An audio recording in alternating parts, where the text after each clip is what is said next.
Thank you Rayaga Krishnaiah ji. माननीय doctor Bhagwat Karad ji 5 minute. Doctor Bhagwat Karad ji, doctor Bhagwat Karad ji please 5 minutes, 5 minute.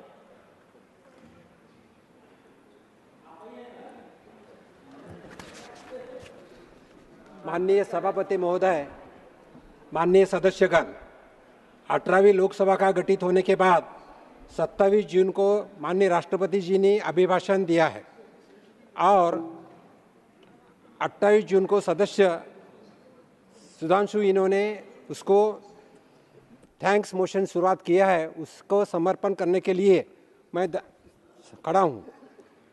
यह election जो 2024 में हुआ वो बहुत ही महत्वपूर्ण इलेक्शन था।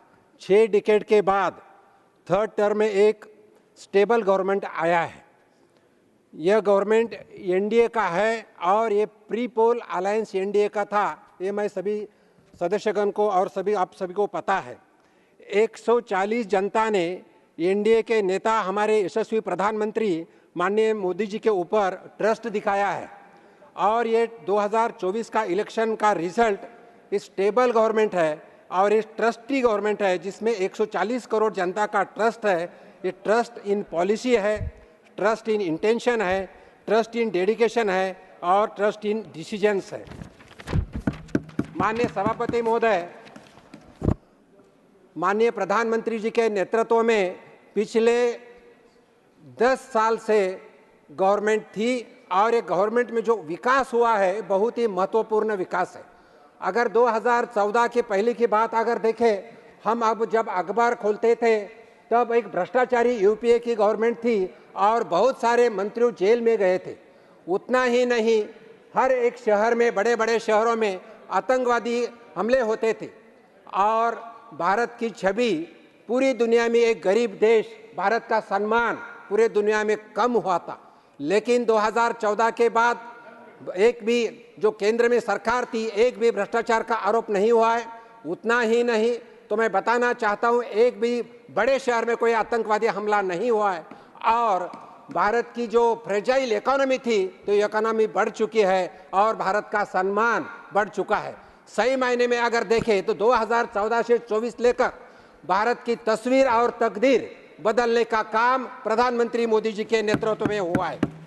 माननीय उपसभापति महोदय, मैं बताना चाहता हूं, जो हमारी इकोनॉमी फ्रेजाइल इकोनॉमी थी वो अभी 10वें नंबर से 5वें नंबर पे आई है और जो पर कैपिटा इनकम की बहुत सारे सदस्य बात कर रहे थे, मैं बताना चाहता हूं ये पर कैपिटा इनकम भी 2014 में 86,000 था, अभी 1,72,000 हो चुका है।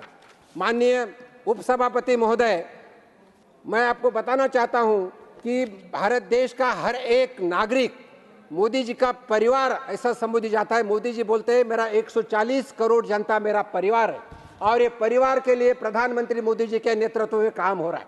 अभी मैं सुन रहा था सभी सदस्यगणों का, कास्ट, रिलीजन, धर्म कोई नहीं है, 140 घंटे जनता के लिए काम हो रहा है और उसमें मैं बताना चाहता हूं जिसमें गरीब हो, गरीब का कल्याण कैसा हो, महिला का सशक्तिकरण कैसा हो, किसान का विकास कैसा हो और युवा का फ्यूचर कैसा बने, इसलिए माननीय प्रधानमंत्री जी के नेतृत्व में काम चालू है। भारत रत्न माननीय डॉक्टर साहब बाबा साहेब आम्बेडकर ने बिलीव किया था, बताया था कि ये भारत एक प्रोग्रेसिव राष्ट्र है और ये सोसाइटी का प्रोग्रेस होगा तो ही लोअर स्ट्रेटा का प्रोग्रेस हो सकता है।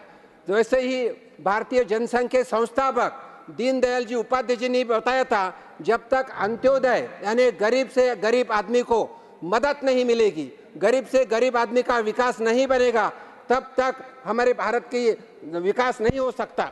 यह ध्येय सामने रखते हुए माननीय प्रधानमंत्री मोदी जी के नेतृत्व में सैकड़ों स्कीम्स निकाली है और ये स्कीम का फायदा जनता को हो रहा है। मैं बताना चाहता हूं, पीएम गरीब कल्याण योजना में 80 करोड़ लोगों को फ्री अनाज मिलता है।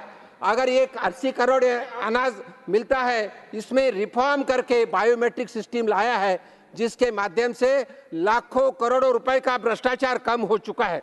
उतना ही नहीं तो 12 करोड़ लोगों को टॉयलेट, 10 करोड़ लोगों को उज्ज्वला गैस, 50 करोड़ लोगों को आयुष्मान भारत हेल्थ कार्ड, 10,000 जन औषधि खोले हैं जिसके माध्यम से सस्ती दवा मिलती है। मैं एक डॉक्टर हूं, बताना चाहता हूं, अगर एंजियोप्लास्टी करना है तो जो स्टेंट मिलता है वो स्टेंट की अगर ब्रांडेड स्टेंट लिए तो 50,000 से ज़्यादा रुपए को मिलती है, लेकिन ये छोटा जन औषधि में हम लिए तो 7,000 को स्टेंट मिलता है।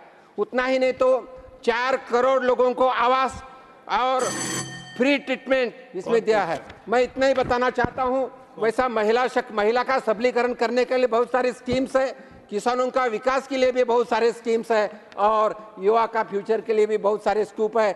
मैं विनती करता हूं आप सभी को, हम लोग इलेक्शन तो हो गए हैं अभी और भारतीय जनता पार्टी और एनडीए के माध्यम में प्रधानमंत्री मोदी जी के नेतृत्व में सरकार बनी है।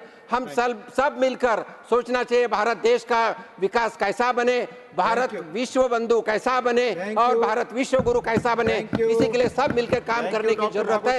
इन शब्दों के साथ मैं आपका धन्यवाद करते हुए इस प्रस्ताव को मैं सपोर्ट करता हूं और राष्ट्रपति जी का धन्यवाद अदा करता हूं। प्रोफेसर राम गोपाल यादव जी।